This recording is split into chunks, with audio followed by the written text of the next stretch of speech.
guys, welcome back to my channel. I'm back. I know it's been a minute, but I'm back just in time for spooky season for another Halloween look. I've been a little bit busy this Halloween season, but I figured let me at least squeeze one look for you guys. I came up with this look really quickly off of some recycled Halloween accessories and costumes.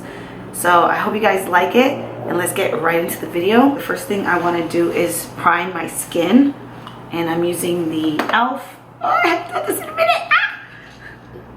The e.l.f. primer.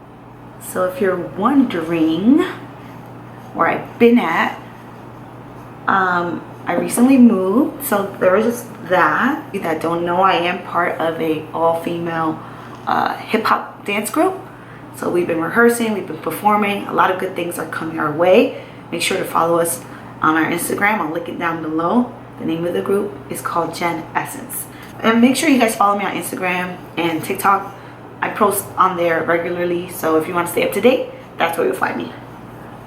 Alright, so we've already primed the skin, and I feel so weird. I feel so weird.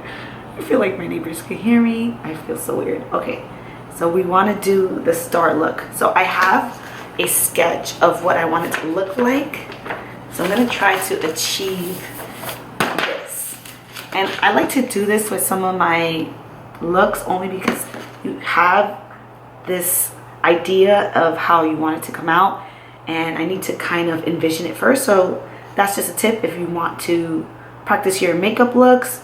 Get you a makeup face chart. They sell them on Amazon, and it's just a cool way to get your ideas from your head onto paper, and you can envision them more clearly. So that's what I did. Next thing we're going to do is glue down this eyebrow, and that's just going to make the hairs nice and flat, so when we apply the makeup over it, it won't really get in the way. So we let that dry. God, I feel so weird.